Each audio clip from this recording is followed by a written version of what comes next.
Kematian dai sejuta umat yang begitu mendadak 7 hari lalu memang mengejutkan para jamaah dan pengagumnya. Pada tahlil semalam terungkap lagi satu rahasia yang ditinggalkan oleh dai besar ini. Bukan soal siapa calon penggantinya, melainkan soal rencana besar yang selalu dibicarakannya dalam beberapa bulan terakhir kepada anak dan menantunya.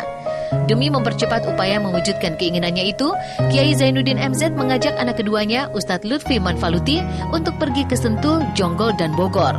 Sayang, belum lagi terwujud keinginan itu, sang dai dipanggil pulang ke rahmatullah.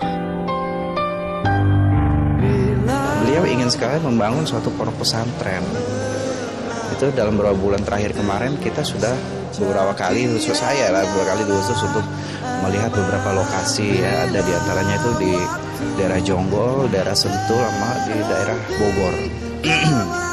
Itu sudah ada 3 lokasi yang dilihat oleh saya dan almarhum, dan memang rencananya itu setelah Lebaran nanti kita akan melakukan rapat gitu, baru nanti kita akan secara intens kan mana sih lahan yang akan kita pilih, seperti apa nanti bentuknya. Memang tapi ya Allah berkehendak lain,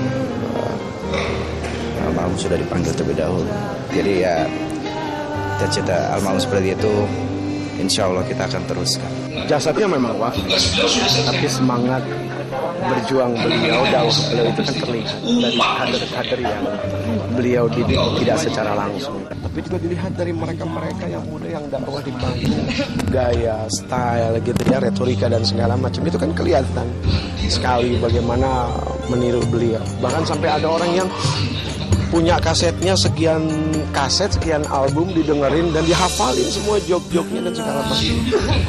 Soal siapa pengganti almarhum, Ustadz Jeffrey Al-Bukhari yang semalam memberikan tausiah di depan jamaah tahlil tidak terlalu merisaukannya. Sebab dai-dai muda banyak yang berkiblat pada gaya, style, dan retorika almarhum. Bahkan Uji tidak bisa mengingkari, gaya dakwahnya ada yang menjiplak gaya Zainuddin MZ.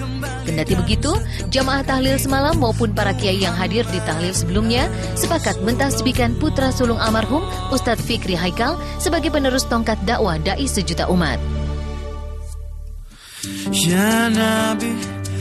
Sosok dai sejuta umat itu jelas tidak akan tergantikan, tidak akan tergantikan. Namun kalau kami dari keluarga memang ada yang meneruskan, insya Allah akan meneruskan perjuangan bapak ini ya, dari kakak saya ini. Kalau ingin mengikuti jejak beliau, gaya beliau, style beliau, ya kita harus paham dulu tentang agamanya. Maaf, orang bisa ngikutin gaya dia, seorang kiwil aja bisa ngikutin gaya dia, kan gitu. Cuman gayanya aja tapi ngajinya enggak, ya kan gitu. Artinya kiwil mesti ngaji baru bagus. Sorry Will. Saya masih hafal kok. Satu misalnya, kalau kemana-mana jangan pernah nggak bawa iman gitu ya. Kita mau pergi kemana pun, termasuk kalau kalian bawa iman. Tanya sama iman, man, gue ada di mari nih mana, kayak gitu kan. Itu masih ingat banget gitu loh. Terus termasuk saya juga sukanya, ibu, nah, gitu, itu juga masih ada gitu. Itu nggak akan pernah bisa hilang. Dan saya juga tidak bisa menghilangkan itu karena sudah mendarah daging juga.